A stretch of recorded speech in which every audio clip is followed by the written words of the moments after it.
We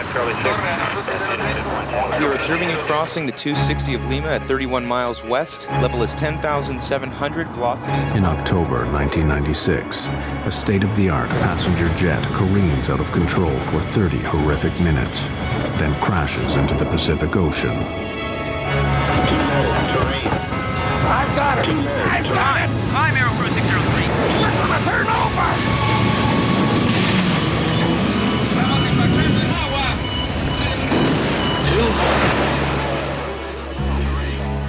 At the time, no one understands how this could happen.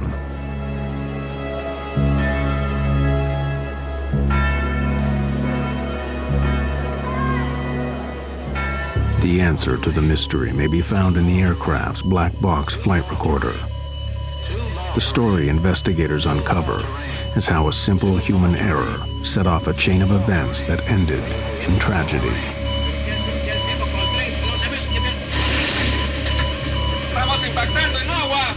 2 cents of American money brought down a $75 million aircraft and killed 70 people. This kind of a problem that they faced that night was probably one of 10 over the last 20 or 30 years. You never lose hope immediately. You know, it takes time for you to get to that point that you will accept the fact that there's no people that got out of their life. We're gonna turn over!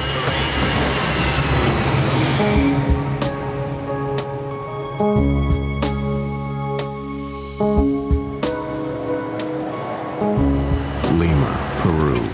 Jorge Chavez International Airport. Aero Peru Flight 603 prepares for takeoff for Santiago, Chile.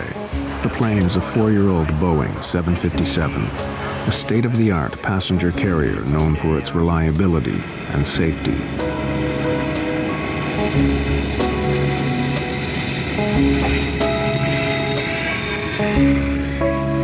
Aero Peru 603 is flown by 2 of the national airline's best pilots, Captain Eric Schreiber, 58, and First Officer David Fernandez, 42.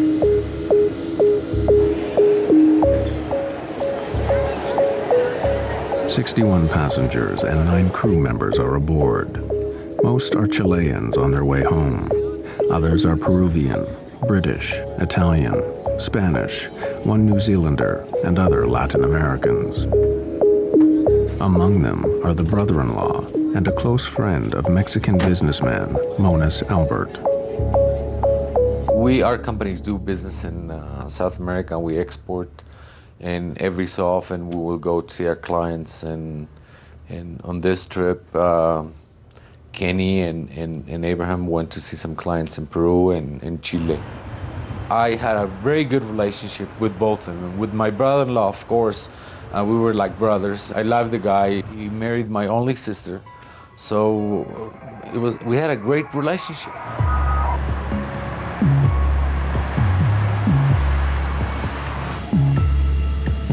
Checklists are complete. First Officer Fernandez hails the tower. Lima Tower, Aero Peru 603, runway 15, ready for takeoff. Aero Crew 603, use noise abatement. Wind calm, ready for takeoff on runway 15. 1515, transponder. Flaps 15, takeoff briefing complete. The captain makes a joke about their precision. See how accurate we are? Not even Swiss. Rolling.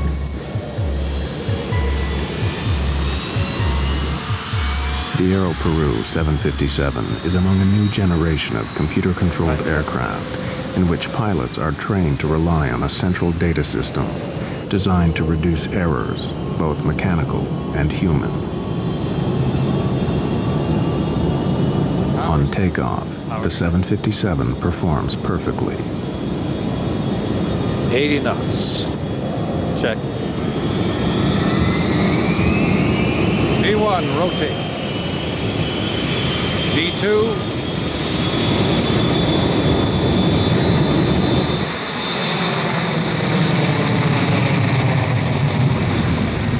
Gear up.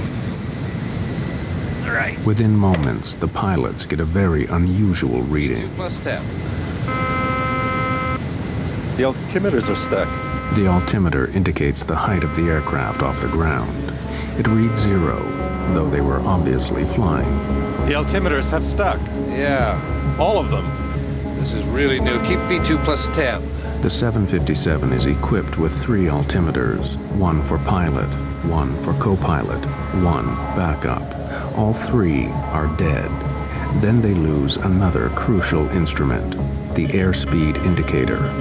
The speed. Eh? The speed. What's going on? We're not climbing. No, I am climbing, but the speed. Hold it. Maintain speed. Aero Peru 603 leaves the lights of Lima out toward the Pacific Ocean. With no airspeed or altitude instruments, the pilots are now flying blind. The air traffic controller in Lima maintains contact with the plane, noting its altitude and course. He does not hear when the pilots get a new, minor warning that they must adjust the rudder which steers the aircraft left and right. 603. We are descending. Rudder ratio. That's strange. Turn to the right. Alan McLeod is a veteran Air Canada pilot. They got a rudder ratio warning, which consists of an amber light that would come flashing on there with a little beeping horn and a message on this engine crew alerting system saying rudder ratio. That's just a system that reduces the amount of rudder the airplane has that can be used as the airplane accelerates and goes faster and faster. Because it was sensing wrong or improper information, it sensed a fault, so it gave a warning to the crew. The erratic warnings are being generated by the plane's central computer, but the pilots cannot understand why. Then, the dead altimeters spring to life. Climb, climb, climb, climb. I am. Climb. You're going down, David. I am up, but the speed. Yeah, but it's stuck. Mach trim, rudder ratio. Climb, climb, climb, climb, climb. Set heading 100. Well, now you're... It's okay on this heading. Set the climb thrust. Center autopilot in command. Suddenly, altitude readings return to normal, but each passing moment takes them further into the dark night.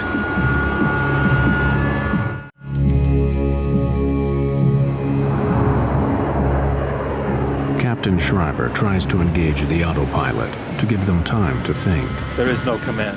The autopilot requires identical data from 2 of the aircraft's 3 flight control computers. But Schreiber's instrument readings are so different from those of Fernandez, the autopilot disengages. Then another alert. Mach trim. Mach trim. Mach trim indicates that the plane is not flying in a level position, yet the 757 is flying normally. Let's go to basic instruments. Everything's going to hell. Mach speed trim is a system that trims the airplane. It changes the angle of the horizontal stabilizer in the back end of the airplane, and that has to be changed as the airplane accelerates to a higher speed. It was getting false indications, so they got a warning that they had an overspeed, which of course they didn't. That warning would consist of, again, the master caution and a master warning, which is a red light associated with an oral warning as well. Despite confusing warnings and no autopilot, the aircraft is controllable.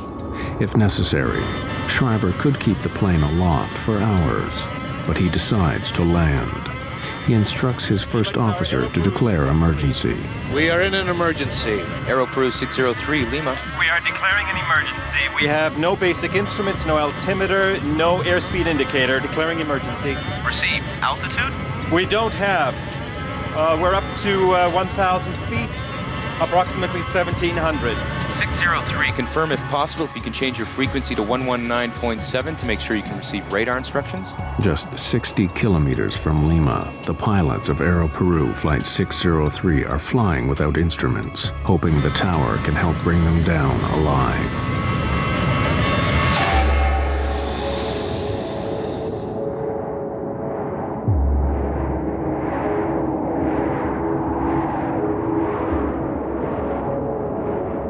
Lima, 603. Aero Peru 603, Lima. We request vectors for ILS. Runway They 15. seek the runway with the help of a guidance transmitter called the Instrument Landing System, or ILS. The ILS provides information on their course, while altitude information comes from the aircraft's transponder. Affirmative. Maintain present altitude. What level do we have? We have 4,000 feet. Can you confirm for us? Correct. Maintain 4,000. Schreiber and Fernandez have never experienced nor been trained for this emergency. Auto throttle disconnect.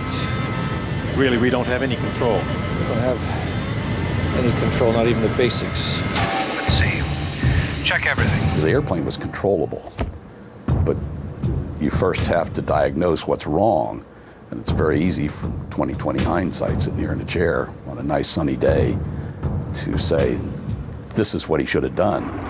But in the cold, dark night, with bells and whistles going off, it's very difficult to analyze conflicting information that you're getting. This kind of a problem that they faced that night was probably one of 10 over the last 20 or 30 years that has been similar to this.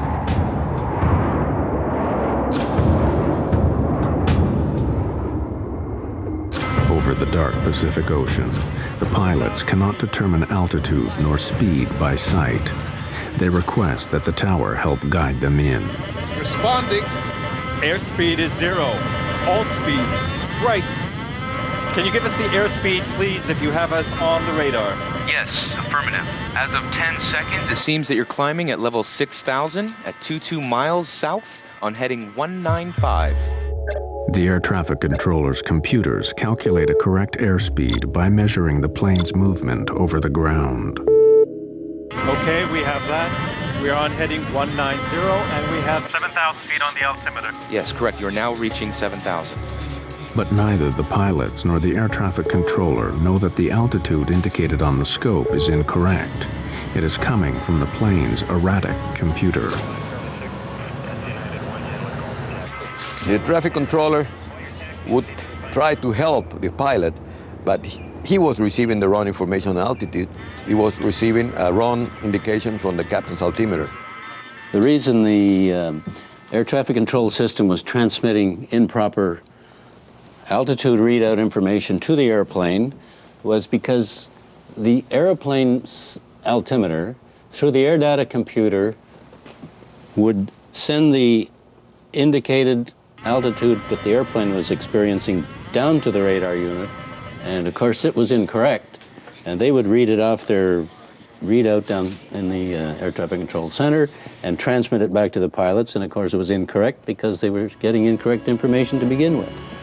Investigators would later discover that Aero Peru 603 was drifting downward, while the altimeters showed them at a near constant 10,000 feet.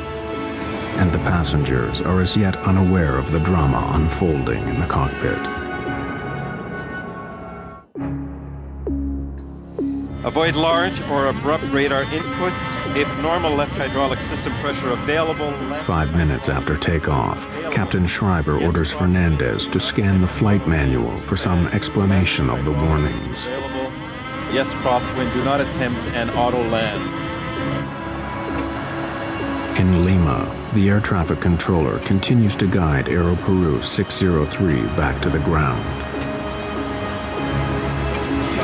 Aero Peru 603, we are observing you now at level 9,200. What is your heading now? We're heading level 205. Affirmative. You are turning slowly to the right, correct? No, we are maintaining course to stay away from the coast.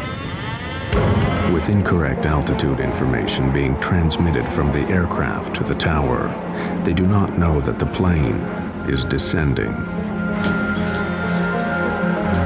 Your distance is 30 miles. Do you want a heading to proceed to the localizer, correct? Correct.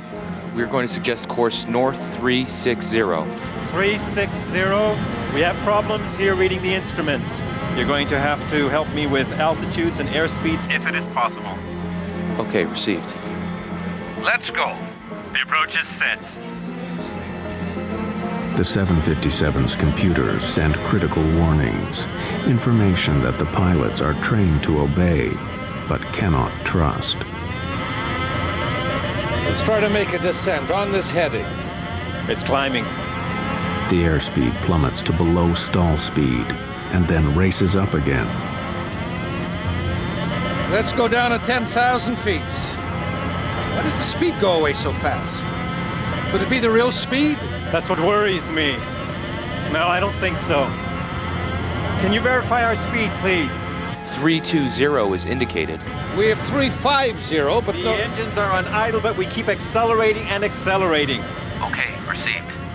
Nerves are now stretched tight. You can imagine the pilots, they're flying there. They don't have a true indication of the speed. They're obviously trying to fly the airplane and changing the attitude up and down. That in itself will change an indication of airspeed, although it was incorrect. Both pilots were really confused. They didn't know what to do. They didn't know how to act. And they did unhuman efforts to save the aircraft. But, I mean, they were really tired and of all the work and all the confusion and all the alarms. Fernandez suggests that they try the speed brakes used to rapidly slow the aircraft. Extend the speed brakes. For a moment, it appears to be working. Then, another warning. All three indicators are fine on speed, fine on overspeed. Overspeed means the plane is flying too fast.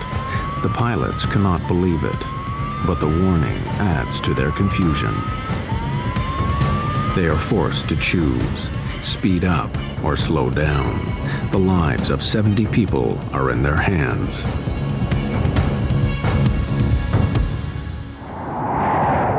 "15 minutes have passed since takeoff.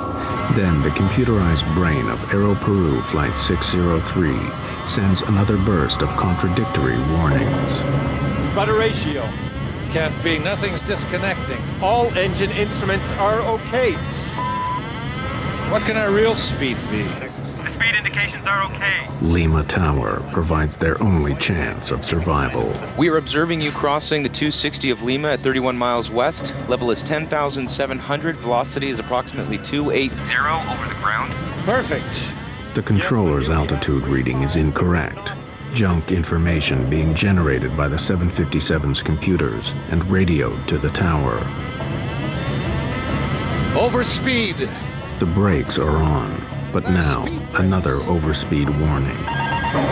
Then the stall warning sounds. Let's descend. Can't be over speed. We're still flying. They get a stall warning that the airplane is falling out of the sky. At the same time, they got overspeed warning.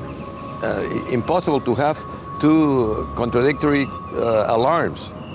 Either you're stalling or either you're having an overspeed. So that created more confusion.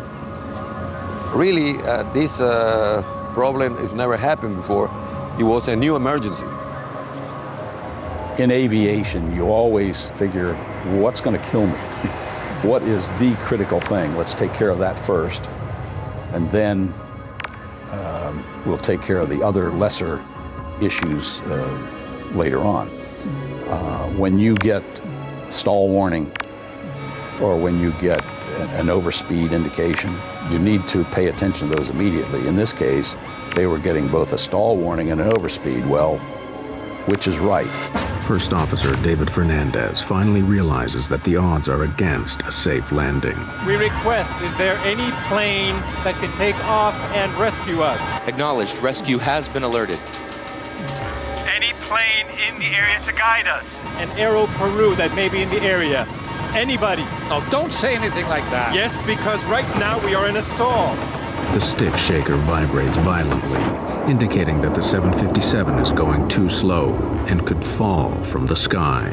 Aero Peru 603, we have a 707 that is leaving for Putuel. We will advise him. We are not in a stall. It's a false alarm. Schreiber's airspeed indicator reads 350 knots, well above stall speed. No, we have stick shaker. It has to be. But even with speed brakes and everything, we're maintaining 9,500 feet. Why aren't we getting the same reading?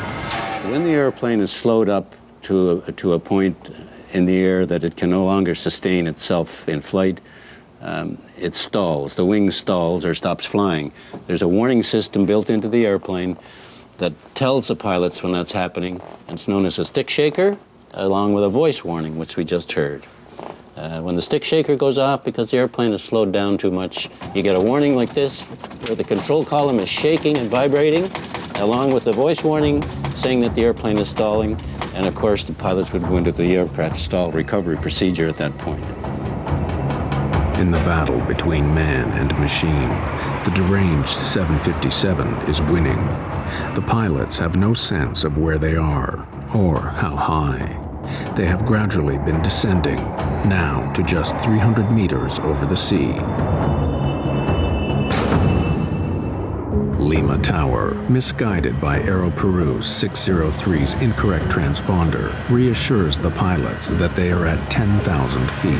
Aero Peru 603, you are now flying on course 120. We observe you to be at level 10,000. Your speed is approximately 220 and a distance from Lima of 33 miles to the northwest. The 707 will be ready in 15 minutes to fly west to help you. The pilots have failed in their attempt at a landing. The best hope now is that another aircraft can get airborne and guide the 757 back to the airport. To have another aircraft come alongside and formate, or you formate on it, would have been one way of recovering from this abnormal situation. However, we must remember that the flight was at night in darkness. The pilots may or may not have had any formation flying training, but that would have been one way to resolve the problem quite well, actually. Terrain. Too low. Terrain. What's happening? Too low terrain. Now the pilots receive the most terrifying warning of all. It is called the ground proximity alarm, meaning a collision with the Earth is imminent. Still, the tower tells them they are at 10,000 feet. We have the terrain alarm and we're supposed to be at 10,000 feet? According to the monitor, you have 105. Too low terrain. There is no checklist for if you have these 7 or 8 warnings going off, which they did, and they couldn't shut them off. It's a very rattling experience. I could play that tape for you, and you hear those things: whoop whoop, pull up, terrain, and all of these things going off, and the stick shaker. Brrr. It's a very unnerving environment.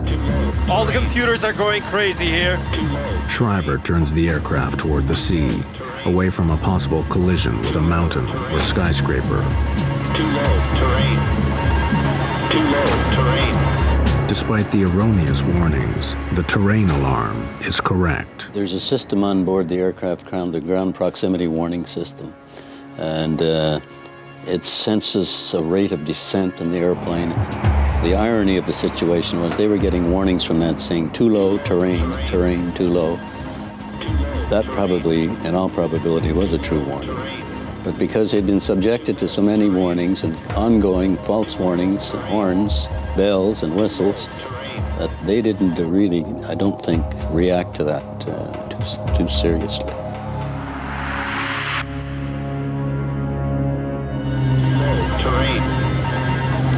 Are we going down now? We have 370 knots. Are we descending now?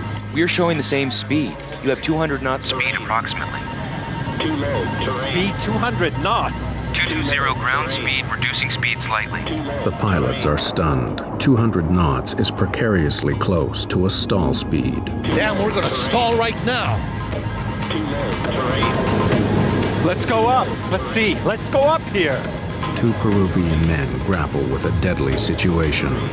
A computer that warns them of flying too fast, too slow, and too low all at once.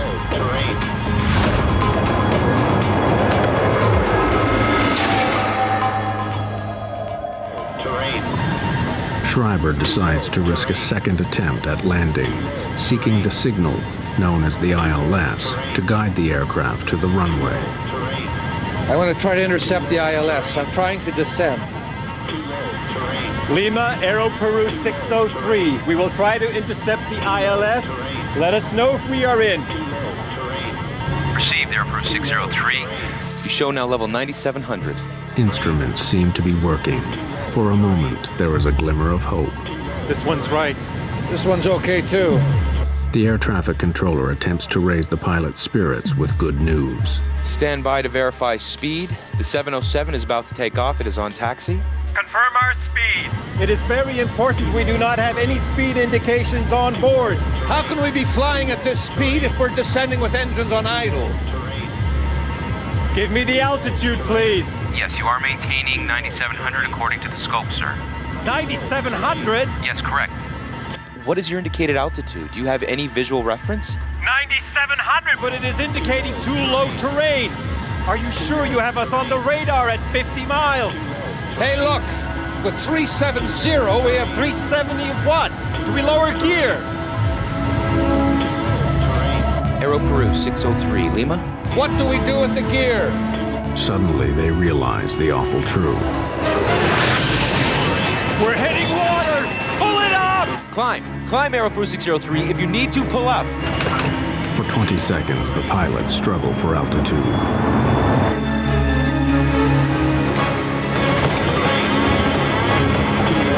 I've got it! I've got it! We're gonna turn over!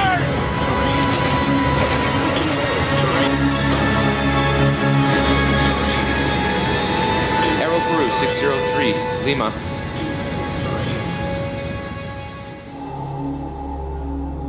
Aero Peru 603, Lima.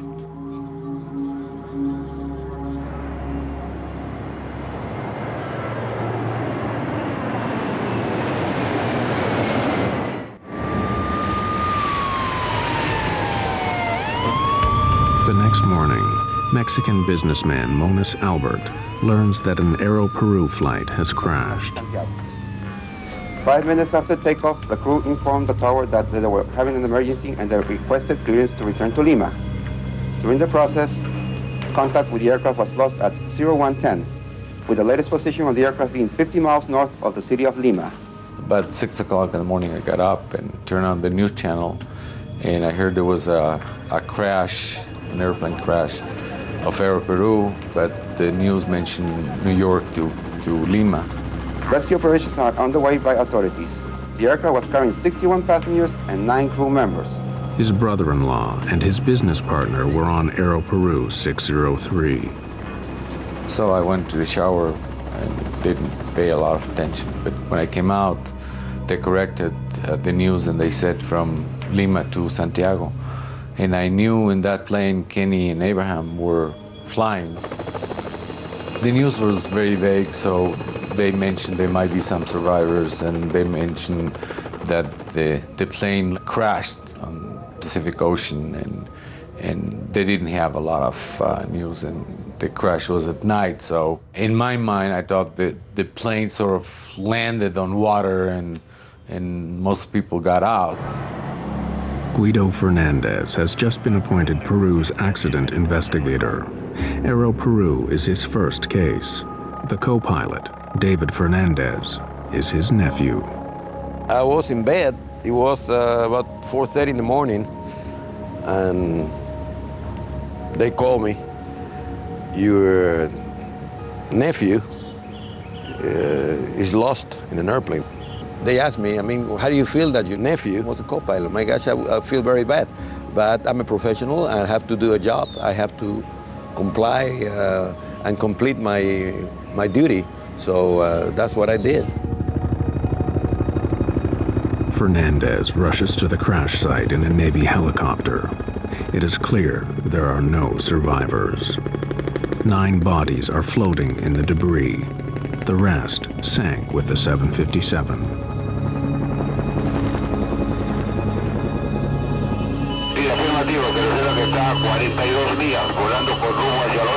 Fernandez puts thoughts of his nephew out of his mind. His job is to retrieve the aircraft's flight data and voice recorders to determine what happened. He needs help.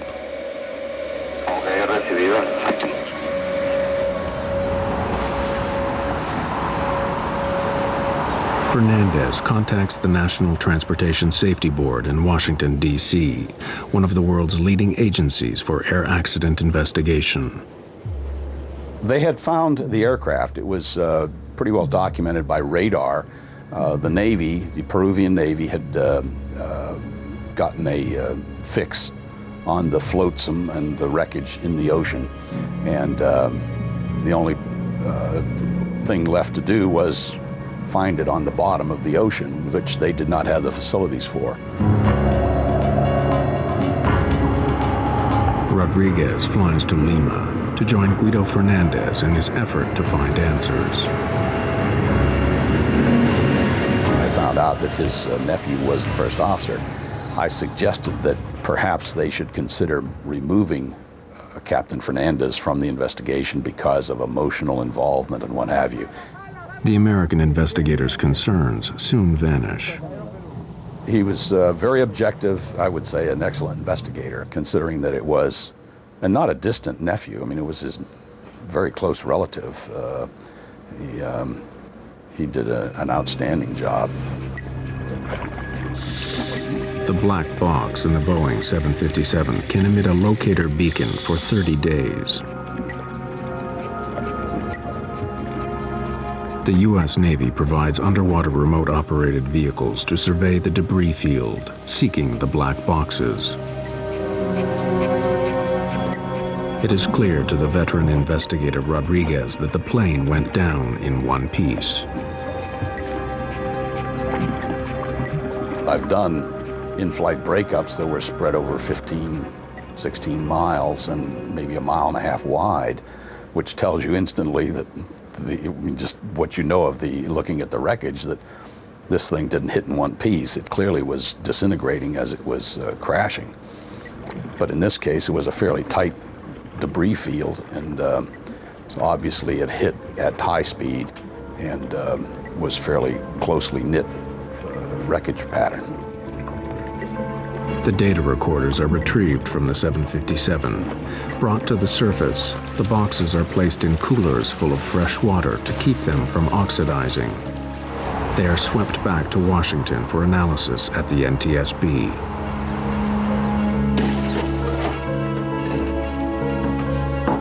The cockpit voice recorder might offer the evidence investigators seek. Every word spoken by pilots Schreiber and Fernandez, and every unnerving alarm, is recorded on audio tape.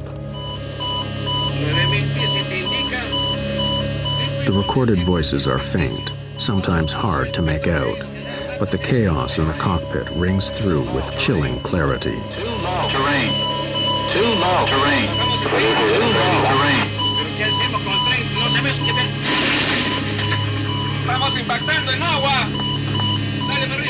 The tape is digitized into a computer, filtered and enhanced. ¿Cómo puede estar volando con esta velocidad si estamos bajando con todo el poder cortado? Informa a altura, por favor. Too low terrain. Too low terrain. ¿Cuál es la altura que indica el avión tiene una terrain? Too low terrain. Too low terrain. Too low terrain. Too low terrain. It was clear to us that they were really experiencing a problem with airspeed and altitude, and the airspeed and altitude indications in the aircraft are strictly a function of what we call the pitot-static system. The pitot-static system is found on all aircraft, large or small. External ports measure outside air pressure to provide data on altitude and speed. If these ports are obstructed, the plane's computers generate false warnings. But why these ports would be blocked is a mystery. Robotic vehicles are deployed to find the missing piece of the puzzle. Investigators are stunned to discover that Captain Schreiber's static port is completely blocked with tape. Just before Aero Peru 603 lifted off from Lima, maintenance workers cleaned the aircraft. A worker covered the static ports with tape to protect them. This is standard procedure, but he forgot to remove the tape. It was a small oversight with catastrophic results. The taping was never removed, and when the airplane departed and started to fly, nothing but trapped static sea level air pressure was sensed by those instruments. And in matter of fact, the airplane was climbing up in thinner air, and the information presented on the instruments and to the air data computer was false, which generated just totally non-normal readings. The inspector who was supposed to quality check his work did not do it, and the supervisor out on the line that night was not there. He was sick, and there was a regular mechanic who was filling that role. He did not see it. And the captain or the pilot, in this case the captain did the pre-flight. They do a walk around looking for just that kind of thing. The captain did the pre-flight that night, and he did not detect it either. A little piece of paper with glue caused an accident. But the paper and the glue are not to blame. Humans are to blame, because humans use that tape in the wrong place for the wrong purpose. An accident shockingly similar to Aero Peru Flight 603 happened with another 757 just 8 months earlier. In February 1996, 189 people die when a German charter called Bergen Air crashes after takeoff near Puerto Plata, Dominican Republic. The NTSB assists in the investigation. A survey of the wreckage reveals that one pitot tube, the other critical part of the pitot-static system, is blocked. As with Aero Peru 603, night is the pilot's worst enemy. The Bergen Air pilot flips the plane upside down before crashing into the sea.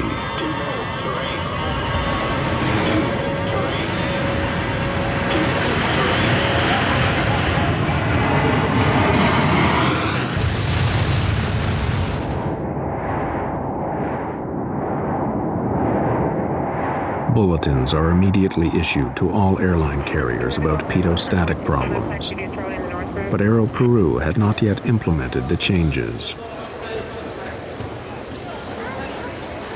The bulletins and the, let's call it the fruits of the Dominican Republic investigation of Bergen Air had not yet reached Aero Peru at the time this accident occurred. The Peruvian government very correctly made a point of that in their report on the accident, saying that they should have given more impetus to those recommendations to get them out to the industry quicker. 9,700, but it is indicating too low terrain. Even if Schreiber and Fernandez had known about Bergen Air, it may not have helped them survive given the high pressure of their situation. What? Do we lower gear? It's easy to sit here in the 757 cockpit and play the Monday morning quarterback, having heard the bells and the overspeed warnings, the ground proximity warning, the stall warning. It's very easy to do that and sit here and say what I would have done being an experienced pilot. But to put yourself into the position of those two pilots that night, they were in an extremely difficult situation to fly that airplane and recover from that experience. 2 weeks after the crash, Moniz Albert joins dozens of grieving families seeking the remains of his brother-in-law and his friend. He finally identifies them in a Lima morgue. I wanted to find them. I really wanted to find them. And one part of me didn't want to find them because there was this fantasy that if I don't find them, maybe they're in an island with a drink and looking at some girls dancing. I can close the chapter. I can go and take him and have him buried, and there'll be a place for the family to go and put some flowers once in a while and say, okay, my brother-in-law is here, or my dad is here, or my husband is here. Now that the investigators have their answer to the mysterious loss of Aero Peru 603, the lawsuits begin.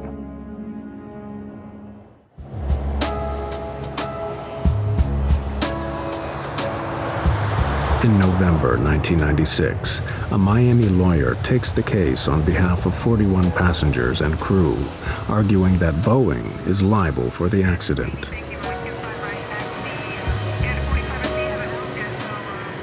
Boeing has to foresee the misuse of their product. In other words, the manufacturer of a product is legally liable for the foreseeable misuse of their product, if it can be corrected. In other words, Boeing builds the airplane with potential hazard in it. That hazard is that in order to clean the airplane, you have to cover the static port. And if you don't take it off, the airplane can crash. I wanted them back. And since I couldn't get them back, at least I wanted the wives of the victims to get compensated. How much is that worth? I don't know. I didn't know. Abraham had 3 daughters, and now they don't have a father. So what is the compensation? The best compensation, if can be done, is get them back. Give them life back again. But because that is not possible, then the other possibility is to get a monetary compensation. And then you fight for the best compensation you can get. Boeing argues that Aero Peru is at fault, not at 757. An Aero Peru worker forgot to remove tape from over the static port, which is marked with clear warnings. Boeing also blames Captain Eric Schreiber. It was his job to visually inspect the aircraft before taking off. But investigator Richard Rodriguez can understand how Schreiber overlooked the tape on the static port. One of the reasons is it's very high. It's about maybe 15, 17 feet up in the air. And at night with the flashlight, and this happened to be duct tape, which you're not supposed to use. They specify the tape, and it was duct tape, which is silver. So it would not distinguish itself against the background of the fuselage of the aircraft. So basically 3 or 4 people failed to detect the tape on the aircraft prior to departure. As the search for blame continues, the worker who taped the ports is jailed for negligent homicide. Lawyers, you know, sometimes they confuse matters, and they send a guy and ask people questions and ask questions, and the one that stuck the tape was the painter. Was the lowest cultured and the one that knew less about what could happen. And the judge resolved that he was the one responsible, and he was in jail. Schreiber and Fernandez are also scrutinized. Veteran pilot Alan McLeod believes that in their situation, he would not have attempted to land. He would have continued to fly for as long as he could, with the plane angled upward slightly and the speed set just above cruise. Experience has shown that if you don't fly the airplane when you're experiencing an abnormal situation, and they certainly were, you must fly the airplane. Just concentrate on flying the airplane and get the airplane under control, first and foremost. Are we going down now? We have 370 knots. If you don't do that, the airplane's going to bite you, and you're going to end up in more serious situations. So I would fly the airplane, make sure I was able to fly it safely, if only by using the attitude direction indicator and normal power settings that I was familiar with, and then eventually work my way back and get it on the ground.